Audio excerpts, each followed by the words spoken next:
What if I told you that the greatest warriors in human history could sleep peacefully in the forest, in pouring rain, and wake up completely dry? To us today, this sounds like pure magic or a beautiful legend. But for the indigenous peoples of North America, it was an everyday reality.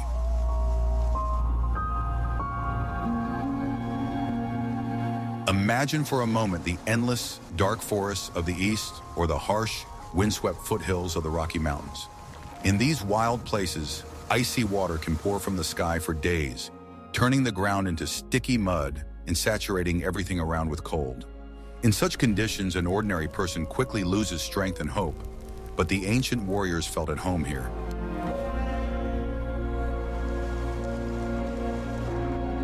They knew how to not only survive, but also to fully rest and restore their strength, even in the epicenter of a powerful storm. The Native Americans of that era did not have modern membrane fabrics, lightweight polyethylene, or compact folding tents that we take with us on hikes.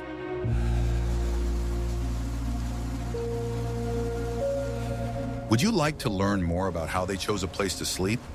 Or shall we continue to expand other parts of your scenario? What I am about to show you will literally change your understanding of the forest. When the sky is overcast over the lands of the Iroquois, an experienced hunter first looks not up, but underfoot. The secret to survival in the rain begins with choosing a micro-relief that is hidden from the untrained eye. The Indians understood perfectly well the mechanics of water movement on different surfaces. It is important to understand that even a slight slope or the roots of an old tree can become a natural drainage system. The indigenous inhabitants of the forest sought out coniferous litter, which acts as a natural sponge filter. Such soil effectively removes excess moisture from the human body. This knowledge allowed them to stay safe during prolonged downpours. Indigenous people never lay down in low-lying areas where deep puddles can quickly accumulate. They chose places on high ground, protected by the crowns of evergreen trees. Coniferous giants such as spruce and cedar create the first barrier to rainwater. They break heavy raindrops into fine, almost imperceptible water dust. Choosing the right spot saved the warrior energy that would otherwise have been spent fighting the damp. This was not just luck, but a deep understanding of the laws of physics and living nature. They viewed every tree in the forest as a potential element of their temporary home. Choosing the wrong spot meant spending a painful night without sleep. Preparing a place to sleep took only a few minutes, but required extreme precision. The hunter carefully cleared the area of sharp stones and large branches. At the same time, he made sure to leave a layer of dry pine needles or old leaves. This flooring served as both an excellent shock absorber and a drainage layer. This provided the necessary insulation from the cold and wet ground. The ground absorbs heat from the human body much faster than cold air. In the forests of the Northeast, such preparation was a matter of life and death. Without this layer, no protection would save you from the penetrating forest dampness. Experienced warriors could determine the quality of the soil by touch, even in complete darkness. They avoided clayey areas that retain water on the surface. Sandy or rocky areas with a thick layer of humus were considered ideal. In such places, water goes deep down, leaving the surface dry. They also took into account the direction of the wind, which usually accompanies heavy rainfall. The shelter had to be positioned so that the wind did not blow drops under the canopy. Correct body orientation helped to use natural barriers as a shield. This skill was honed over years of constant practice in harsh conditions. A warrior always paid attention to the slope of the tree trunks around his camp. Trees often serve as guides for water flowing from the canopy. It was necessary to lie down so that the main flow went away from the bed. This required attentiveness and an understanding of forest architecture. It is interesting to see how this topic is perceived in different parts of the world. Where are you from? Do you agree with the arguments presented? Write about it in the comments, and be sure to subscribe to our channel so you don't miss out on unique facts about the lives of indigenous peoples. Are you ready to learn the truth about how one thing replaced an entire house? For the tribes of the Great Plains, such as the Lakota and Cheyenne, the wool blanket eventually became an essential tool and a real treasure. Life on the prairie required incredible endurance and the ability to get by with a minimum of belongings on long journeys. Every piece of equipment had to serve several functions at once, so as not to burden the warrior with extra weight. The blanket fulfilled this role perfectly, replacing both clothing and reliable shelter. Before the arrival of European goods and the start of active trade, they successfully used bison hides. These heavy and warm hides served the indigenous peoples faithfully for many centuries. However, with the arrival of trading companies, wool blankets began to rapidly gain popularity among hunters. They were much lighter than skins, easier to dry and transport over long distances. Soon, high-quality wool became as valuable as good weapons or a fast horse. The secret to its popularity was that high-quality wool continues to provide warmth even when wet. This natural property of the fiber made it indispensable in the changeable weather of the Great Plains. While leather clothing became heavy and icy after rain, wool retained its warmth. The Indians quickly appreciated this advantage and began to use blankets on the most difficult expeditions. For people living in harmony with nature, this feature of the material was a matter of life and death. This unique property of the material allowed warriors to sleep directly under the open sky without unnecessary worries. They did not need to spend time building temporary huts or setting up heavy leather teepees. All they had to do was find a flat spot and prepare their sleeping bed properly. Wool created a reliable barrier between the human body and the cold night ground. Even during the rainy season or early frosts, warriors felt relatively safe. Wool fibers are able to retain heat within their structure for a very long time. Each fiber acts as a tiny insulator, creating a stationary layer of warm air around the body. This allows the body to maintain a stable temperature even during a sharp cold snap. The Indians noticed that such a shelter could warm them up much faster than any other clothing. The effectiveness of the material allowed them to conserve energy during long and exhausting journeys. Warm air did not escape, and moisture did not penetrate the cocoon created. Moisture from breathing was partially absorbed by the fibers, but did not cool the interior. The density of the material created a thermos effect, which maintained comfortable conditions until morning. The warrior could sleep peacefully without waking up from every gust of wind or change in temperature. The dense cocoon served as a reliable shield that protected the sleep of the tribe's defender. In this way, people created a personal capsule for themselves to get a good night's sleep in any circumstances. It was a small personal space that could be set up anywhere and at any time. It didn't matter if it was a rocky trail or the wet grass of a valley. The blanket turned into a mobile home that was always at hand for the nomad. This gave indigenous peoples enormous freedom of movement and independence from stationary camps. Unlike a tent or teepee, you could jump out of a blanket almost instantly. All it took was one sharp movement of the shoulders, and the improvised cocoon fell apart. The warrior was immediately on his feet, already holding his weapon and fully ready for battle. In a tent, a person was often trapped if the enemy managed to get close to the entrance. A blanket, on the other hand, gave freedom of movement and allowed one to instantly transition from sleep to combat. This was critically important during the colonial period when sudden threats arose. Enemy troops or wild animals could appear out of the night mist without warning. The time spent untangling knots or leaving the tent could be fatal.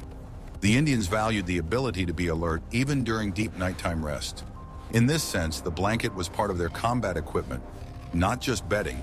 The smell of burning and tiny particles of soot acted as a natural antiseptic and an excellent repellent. Gnats and blood-sucking insects, which were abundant on the prairie, could not tolerate this scent. This allowed warriors to sleep peacefully in tall grass without being distracted by mosquito or midge bites. Soot particles also prevented bacteria from multiplying in the fibers of wet wool. Thus, hygiene was maintained in the simplest and most accessible ways. The ability to wrap oneself properly in a skin or thick fabric saved thousands of people from fatal hypothermia. The history of the prairies knows many cases when sudden blizzards caught people in the open field. Those who knew how to create a thermal cocoon had every chance of waiting for dawn and continuing on their way. Each layer of material was critical to the overall preservation of vital heat. This simple knowledge was forged over centuries and tested in the harshest of trials. Do you think modern people could sleep through the night like that? In the next chapter, you will learn about the unique natural material that Native Americans used as a waterproof mattress. Are you ready for new details about the daily life of the great warriors of the past? You've definitely never heard of this unique secret. In subarctic regions and forests, birch bark was the equivalent of modern plastic. This material has amazing water-repellent properties thanks to natural resins. The Cree and Athabascan peoples used it extensively in their daily lives. Indigenous peoples used large pieces of birch bark to create a dry platform. They laid it with the white side down directly on the wet ground. This created a reliable barrier against any soil moisture. Birch bark did not allow water to pass through, even under the heavy pressure of a human body. The uniqueness of this material is that birch bark is practically immune to decay. It retains its protective properties for years, even in conditions of constant dampness. If a hunter had to spend the night in a swamp, he would build a small platform. Wide layers of bark were laid on top of branches, creating a flat surface. This allowed the warrior to be a few centimeters above the water level. Such a structure was lightweight and did not require special tools for assembly. Nature itself provided all the necessary details for the engineering solution. It was enough to have a sharp knife with you to cut the bark. Birch bark also retained excellent flexibility, even in the coldest weather. The Indians could roll these sheets into rolls for easy carrying. It was a kind of reusable tourist sleeping mat. It served its owner for many years without losing its qualities. In the conditions of the eastern forests, birch bark replaced bulky and heavy equipment. It provided comfort in the heaviest downpour and on any terrain. It was a simple and ingenious solution for people living on the move. The skill of working with bark was passed on by masters to their apprentices. The edges of the birch bark sheets could overlap each other like scales. This arrangement ensured that water would flow under the floor without getting on the blanket. Even during the spring floods, Native Americans could find a way to organize a dry place to sleep. Birch bark was a real salvation for forest nomads. In addition to flooring, birch bark was sometimes used as a small personal shelter. One large sheet could cover the head and shoulders of a sleeping person. This provided additional protection from raindrops falling from above. The combination of a woolen cocoon and a birch bark shield was very effective. Hunters knew in advance where suitable trees with thick bark grew. They treated birch trees with great respect and took the bark carefully. Properly removed bark did not kill the tree, allowing it to continue growing. This was an example of the harmonious coexistence of humans and the forest ecosystem. Like this, if you are impressed by this natural technology, we continue to talk about how to survive in the forest using only what the earth itself gives us. What I am about to show you will change your perception of forest architecture. Often the best shelter was what nature created without human intervention. The huge upturned roots of centuries-old trees were a favorite place to spend the night. Native Americans were skilled at finding such natural shelters in the thicket. When a tree falls, it lifts a huge layer of earth with it. This vertical wall serves as an ideal shield from the piercing wind. The indigenous inhabitants of the forest skillfully used the space under the trunk of a fallen giant. There, patches of dry ground often remained even after prolonged rains. They deepened this niche slightly, creating a kind of natural warm den. From above, the massive tree trunk acted as a reliable roof. It effectively diverted the main streams of water away from the sleeper. For additional protection, the warriors added several branches on the sides. This required minimal effort and completely preserved the secrecy of the camp. From the outside, such a shelter was almost impossible to notice. This was critically important for Iroquois scouts during military campaigns. They left no traces of campfires or felled trees behind. Inside such an earthen niche, the temperature was always higher than outside. The wall of roots and earth acted as an excellent heat accumulator. It protected the sleeper from dangerous hypothermia during the night. This was an example of how a person could fit perfectly into the landscape. The Indians called such places gifts from the forest spirits for weary travelers. Every fallen tree was considered a potential temporary shelter. It was only important to make sure that the trunk was stable and would not slip. Safety always came first when choosing a shelter. They could spend several days in such a niche, waiting out the bad weather.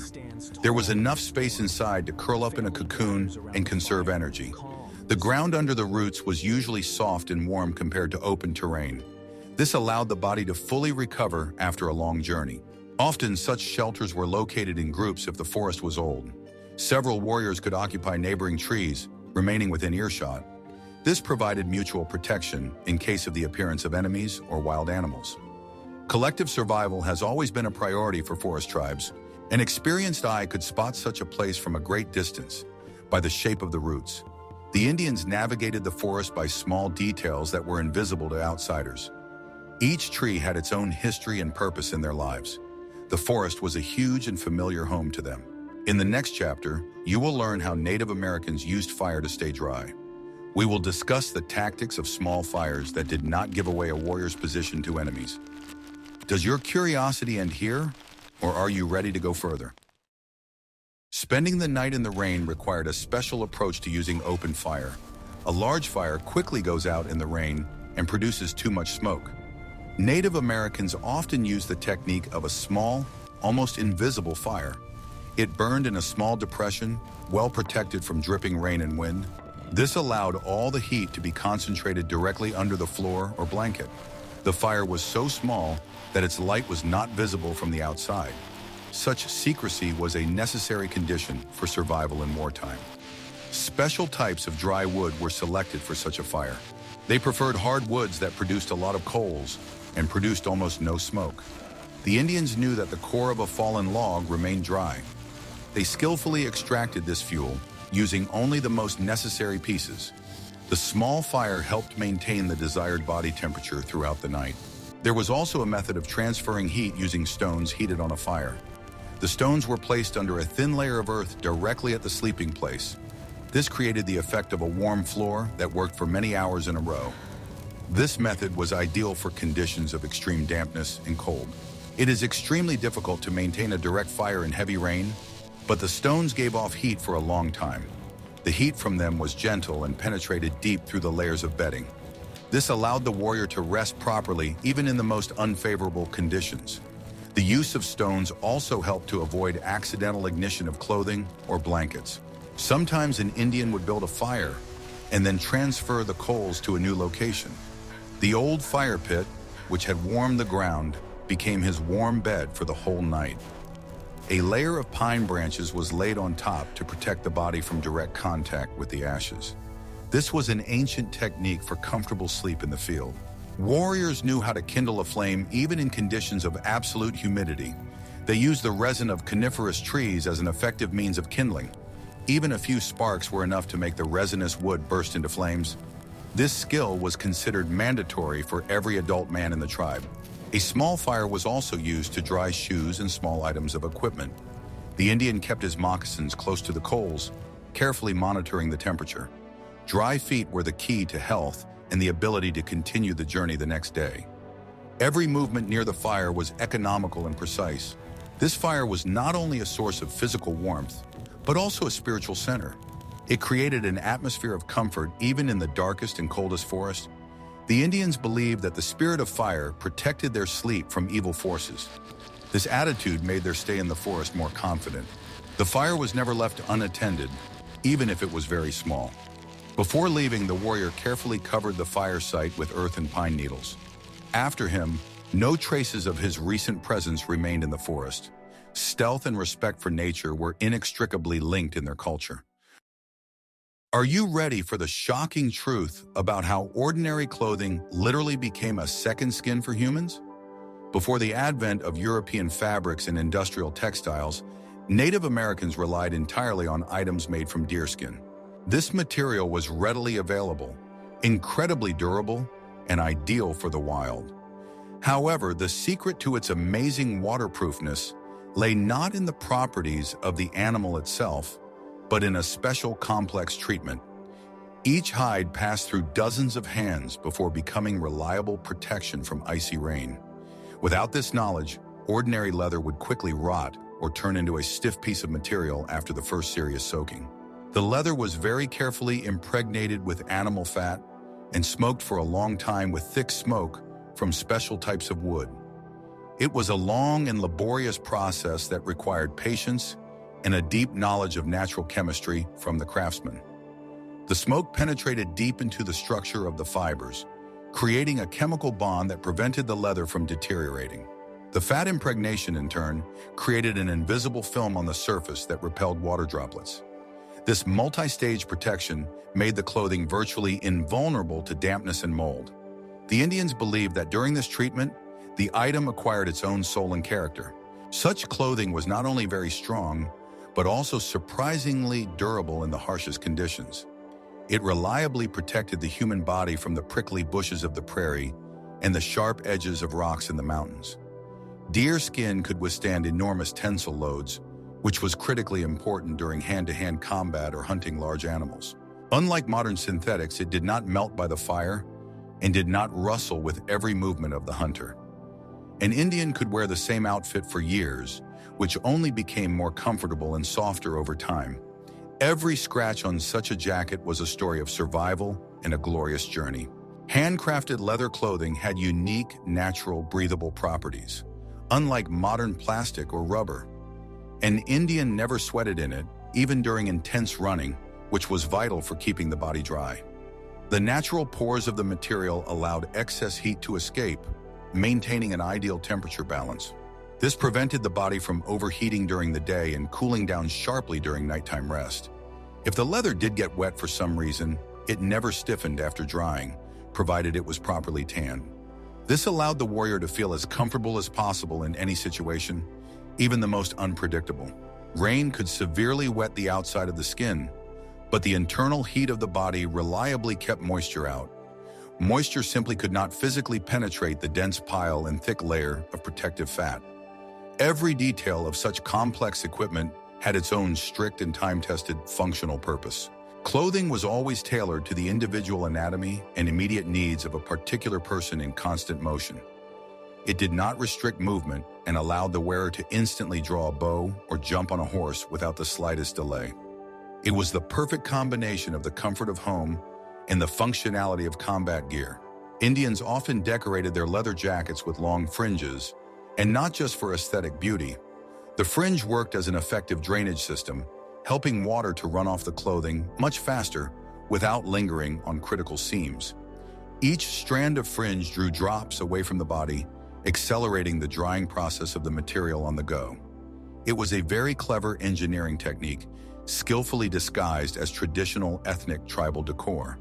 Small details of the cut, such as flaps or special folds, always had important practical significance for survival. Beauty in Native American culture always went hand in hand with maximum utility. The heavy hides of huge bison or bears were rightly considered the best protection against harsh winter rains.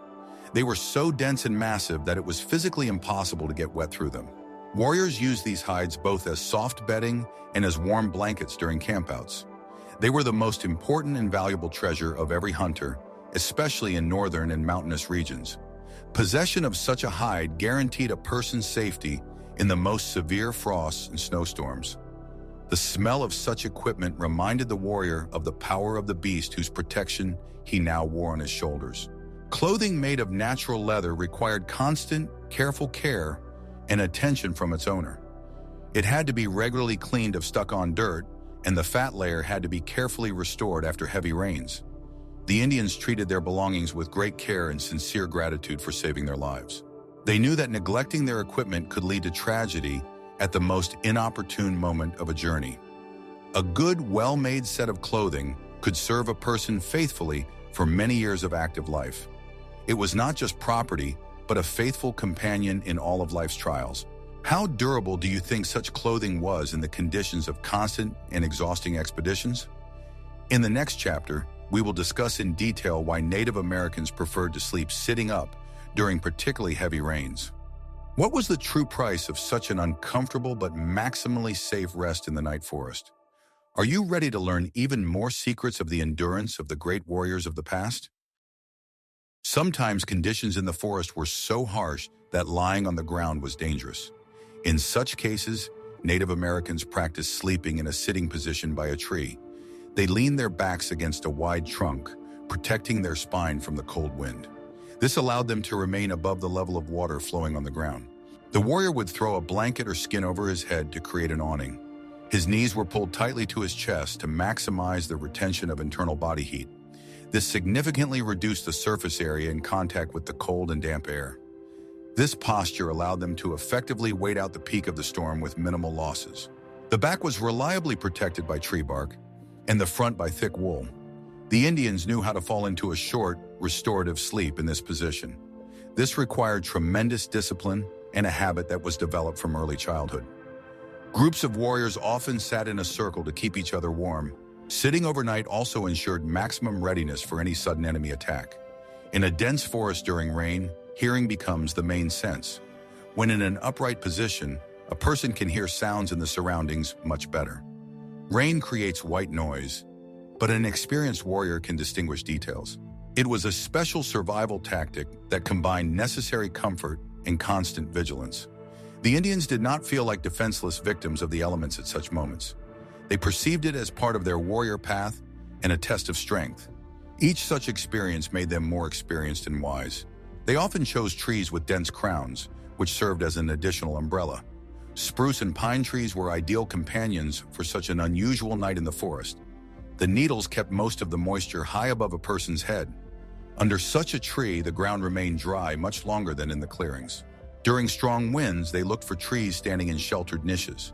This helped to avoid dry branches falling on the sleeping person's head. A forest in a storm can be a very dangerous place for an inattentive traveler. The Indians always took these risks into account when choosing a place to rest. Sitting also helped prevent water from seeping under their clothes around the neck. Drops ran down the outside of the blanket directly onto the ground without getting inside. This was especially important during the icy autumn rains in the north. Keeping the neck and chest dry was critical to health. They could spend entire nights like this, falling into a state of light semi-sleep. It was not a deep sleep, but it gave the body the rest it needed. In the morning, such a warrior was ready to continue on his way without a long process of packing up. His equipment was already on him and ready for use. Such methods of spending the night demonstrate the incredible endurance and adaptability of Native Americans. They did not depend on comfortable conditions and could rest anywhere. Nature was their home in all its manifestations. This skill commanded respect even from their most formidable enemies. Surviving heavy rain without the usual shelter required not only honed skills, but also serious preparation. From an early age, Native Americans learned to perceive rain as a natural and integral part of the world around them. For them, raindrops falling from the sky were not an annoying nuisance or a reason for bad moods. It was as common a phenomenon as sunlight or the wind blowing across the prairie. From childhood, children became accustomed to the fact that nature can be different and that each of its facets must be treated with respect. This upbringing laid the foundation for the incredible endurance of future generations of warriors and hunters. The complete absence of fear of inevitable wetness allowed them to keep a clear head even in moments of serious danger. When an ordinary person began to fuss and seek refuge from the water, the Indian continued to calmly carry out his task. They knew from the experience of their ancestors that sudden panic always leads to a very rapid loss of vital energy. Unnecessary movements and heavy breathing only accelerated the process of cooling the body in wet weather. Therefore, the ability to freeze and accept the situation as it is was the first step to salvation. A calm person expends significantly less energy, which is critical for long-term survival in the forest. For indigenous peoples, strength of spirit was much more important than any expensive equipment or weapons. They understood that any material things could be lost or broken, but one's inner core always remains with the owner. Blankets and clothing were only tools, while true protection lay within the person themselves. The Indians trained their minds as diligently as they trained their muscles for archery. This allowed them to feel in control even when they had nothing left but their own willpower. This was their main advantage in the endless struggle for survival in the wild. During long collective marches, warriors always actively supported each other with rhythmic songs. Music at such moments served as a powerful tool for collective therapy and mutual psychological support. It greatly helped the warriors to distract themselves from physical discomfort and forget about the weight of their wet clothes. The songs created a special rhythm of movement that allowed the group to move forward without feeling too tired. As long as the voice of a comrade was heard, no one felt abandoned or alone in this struggle against the elements. The group's spirit became the very force that kept the weakest member of the expedition from falling behind. Such mutual assistance helped to maintain the complete unity of the whole group, even in the most critical moments of the expedition. Overcoming serious difficulties together only strengthened the invisible bonds between all members of the same tribe. Shared trials created a history of victories, which were then proudly recounted around the evening campfire. Even on the darkest and rainiest night on the prairie, they constantly felt their unbreakable inner connection. Everyone knew that their neighbor at the campsite was ready to come to their aid at any moment if necessary. This unity made the small group of people virtually invincible to any external threats and natural disasters. Their songs were most often dedicated to the spirits of the great outdoors and sincere requests for protection and patronage. They believed that the whole world around them was absolutely alive, and that any manifestation of it could be negotiated. Wind, thunder, and rain had their own names and characters in the mythology of indigenous peoples. Such a deep attitude instantly relieved the psychological stress of long stays in extreme conditions. If rain is your relative or familiar spirit, then it becomes completely pointless to fear it. Instead of fear, there was understanding and a willingness to accept this gift from heaven with due respect. Thanks to this belief, they never felt truly alone in the forest under pouring rain. Their surroundings were filled with invisible allies and wise teachers. Every tree or rock was perceived as a living witness to their courage and fortitude in the face of adversity. This created the feeling of being in a huge and complex house where everything had its rightful place. The forest, hostile to strangers, became a familiar space for the Indian, where he knew every turn and every sound. The feeling of security arose from a deep knowledge of the laws of nature and a belief in their justice. Experienced mentors from among the elders taught young warriors to professionally control their breathing and heart rate. In a calm state, the body generates heat much more efficiently than during convulsive shivering from the cold. Deep and measured breathing helped warriors warm themselves from within, using only the internal resources of their own bodies. It was a subtle adjustment of the nervous system that allowed them to survive the coldest hours before dawn. The skill of controlling one's condition was honed through years of persistent training in a wide variety of conditions. Knowledge of these secrets was passed on only to those who had proven their loyalty to the traditions of their people. Such a profound and wise approach to life makes their experience truly unique and valuable to us today. In a world where we are accustomed to constant comfort, their example serves as a reminder of the true strength of human character. We can learn a great deal from people who have never feared the challenges of the wild. Their unwavering calm in the face of a raging storm is a vivid lesson in true human strength and dignity. This is a great legacy of the past that certainly deserves our deepest study and sincere understanding. We hope that this knowledge will help you become a little stronger and wiser in your own daily life. Feet have always been the most vulnerable part of any traveler in the wild. Native American moccasins made of rawhide had their own characteristics when wet. Native people often carried several pairs of replacement insoles with them. Dry grass or forest moss was used as material for them. This allowed them to effectively absorb excess moisture and keep their feet warm. Wet feet could quickly lead to serious illness and loss of mobility. Therefore, great attention was paid to shoe care on every hike. Native Americans knew hundreds of ways to protect their feet from cold water. One method was to use temporary footwear made from tree bark or stiff grass. This kept their main leather moccasins dry inside their hiking bags. After crossing a swamp, such temporary footwear was simply discarded on the spot. The Indians understood that dry feet were the key to their survival. They often used animal fat to generously lubricate the skin of their feet. This created an additional water-repellent layer directly on the human body. Such protection worked even when the shoes themselves were completely soaked with water. It was a simple and effective means of preventing hypothermia on the road. During sleep, moccasins were always taken off and hidden in a warm place. They were usually placed under a blanket next to the body to dry. If they were left outside, they were covered with a piece of birch bark or bark. The ability to handle shoes properly distinguished a master from an inexperienced young man. Each pair of moccasins was the result of long manual labor and personal experience. The shoes were sewn individually for the feet of each specific hunter or warrior. This ensured a perfect fit and minimized the risk of blisters during the journey. Good shoes were highly valued and passed down from generation to generation. During the winter months, thick rabbit or bison fur was added to the moccasins. This transformed the lightweight footwear into warm boots suitable for severe frosts. Combined with a grease treatment, this footwear was virtually waterproof for long periods of time. The Native Americans were true experts in creating functional clothing for everyday life. They also knew how to quickly repair their moccasins in the field using sinew. Every thread and every seam was checked for strength before setting out on a journey. The reliability of equipment was a matter of personal safety for every member of the military unit. Footwear was regularly inspected for damage and wear. For walking on sharp rocks, additional layers of thick leather were sewn onto the soles. This protected the foot from injury and increased the life of the entire shoe. The craftsmanship of moccasin making was an important part of the culture of every Native American tribe. They took pride in their ability to create the best footwear for walking. Knowledge of the properties of different types of leather allowed them to choose the best material for rain. Moose leather was considered more resistant to moisture than regular deer leather. Native Americans took these nuances into account when preparing for the rainy season or long journeys. Their experience in this matter was practically limitless.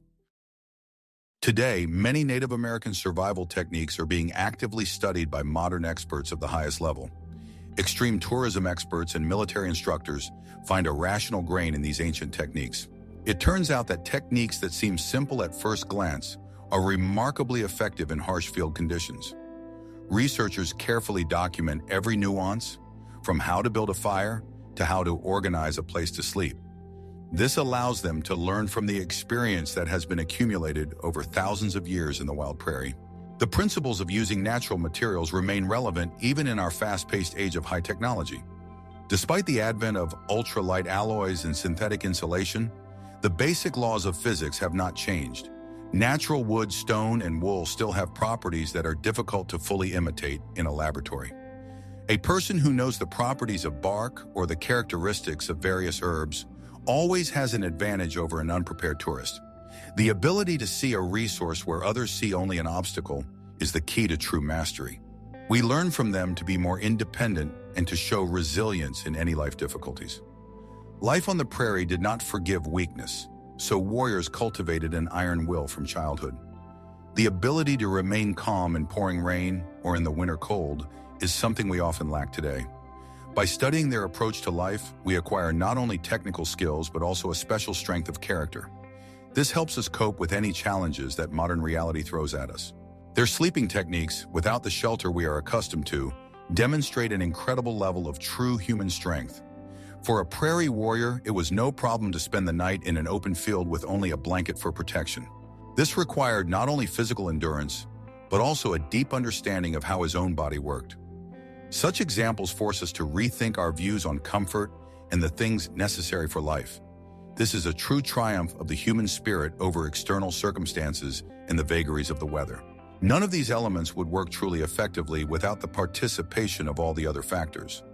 Only when knowledge of materials is combined with practical experience and willpower is a true master of survival born.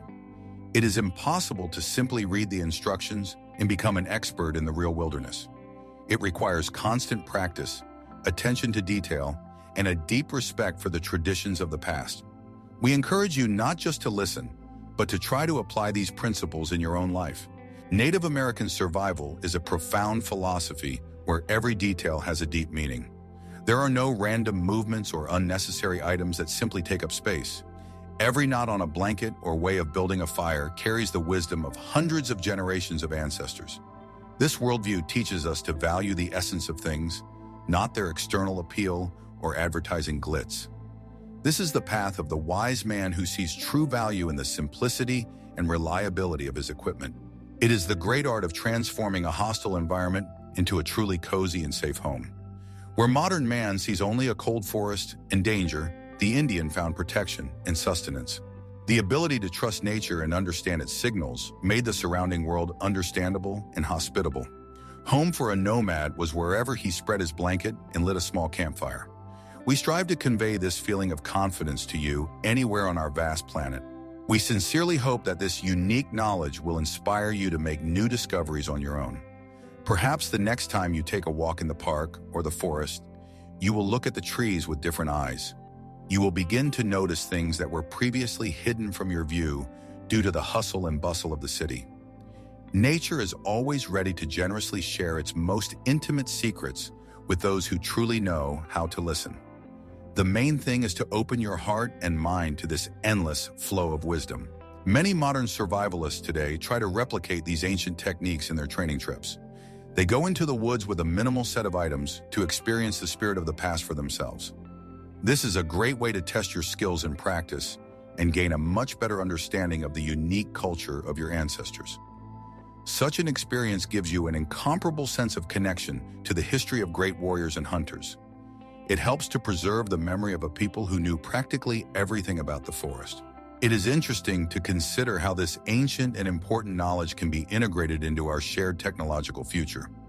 Perhaps it holds the key to creating a more sustainable and environmentally friendly lifestyle for everyone.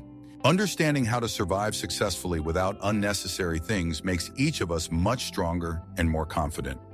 It gives us inner strength that does not depend on external circumstances or the availability of the internet. Thank you very much for joining us on this long and exciting journey. We conclude our journey into the world of Native American rain survival skills. These methods are a testament to the great strength of the human spirit and its ability to adapt. Native Americans have proven that even without tents, it is possible to stay dry and full of energy. May their experience be a source of inspiration and new knowledge for you. What do you think about these methods of survival in the harsh wilderness?